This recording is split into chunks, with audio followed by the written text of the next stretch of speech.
Hi ஜாஸ் family, எல்லோரும் எப்படி இருக்கீங்க? இன்றைக்கி டக்குனி 10 நிமிஷத்தில் பீன்ஸ் பொரியல் எப்படி பண்ணுறதுன்னு பார்க்கலாம் வாங்க. ஒரு பாத்திரம் வச்சுக்கோங்க. அதில் தேவையான அளவு எண்ணெய் ஊற்றிக்கோங்க. அதில் கடுகு போடுங்க. கடுகு பொரிஞ்சதும் கொஞ்சமாக வெங்காயம் வெட்டி போடுங்க. அதுவும் பொரிஞ்சதும் கருவேப்பிலை போட்டுக்கோங்க. கருவேப்பிலை போட்டு நல்லா வதக்குனதும் வெட்டி வச்சுருக்கிற வெங்காயம் போடுங்க. வெங்காயம் நல்லா வதக்கி விடுங்க. வெங்காயம் ரொம்ப கலர் மாறணும்னு வேண்டாம். வெங்காயத்தை நல்லா கிளறி விடுங்க. வெங்காயம் அடி பிடிக்கக்கூடாது. நல்லா கிளறி விடுங்க. நான் பீன்ஸும் கேரட்டும் சேர்த்து வெட்டி வச்சுருக்கேன். உங்களுக்கு வேணும்னா பீன்ஸ் மட்டும் போடுங்க. கேரட்டை ஸ்கிப் பண்ணிக்கோங்க. பீன்ஸை போட்டு நல்லா கிளறி விடுங்க. வெங்காயம் பீன்ஸ் எல்லாம் நல்லா சேர மாதிரி நல்லா கிளறி விடுங்க.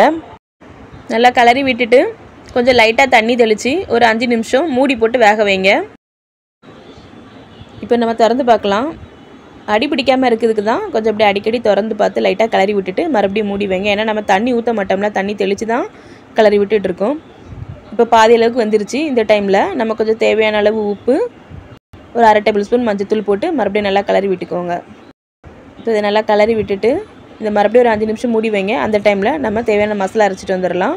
தேங்காய், ஜீரகம், ஒரு 10 காணும் மிளகா, பச்சை மிளகா லைட்டாக குறப்பாக அரைச்சி எடுத்துக்கோங்க.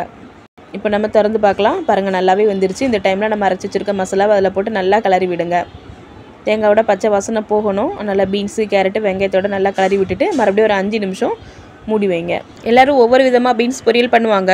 நான் இப்படி தான் பண்ணுவேன். நீங்கள் எப்படி பண்ணுவீங்கன்னு எனக்கு கமெண்ட் பண்ணுங்கள். 5 நிமிஷம் ஆயிடுச்சு. இங்கே பாருங்கள், தேங்காயோட பச்சை வாசனை எல்லாமே போயிடுச்சு. பார்க்குறதுக்கே நல்லா கலர்ஃபுல்லாக நல்ல டேஸ்ட்டான பீன்ஸ் பொரியல் ரெடி ஆகிடுச்சு. 10 நிமிஷத்தில் ரெடி பண்ணிடலாம். சாதத்து கூட சப்பாத்தி கூட இப்படி சாப்பிட ரொம்ப நல்லாயிருக்கும். இதே மாதிரி நீங்களும் உங்கள் வீட்டில் ட்ரை பண்ணி பாருங்கள். இந்த வீடியோ உங்களுக்கு பிடிச்சிருந்துச்சுன்னா லைக் பண்ணுங்கள், ஷேர் பண்ணுங்கள், கமெண்ட் பண்ணுங்கள். மறக்காமல் சப்ஸ்கிரைப் பண்ணுங்கள்.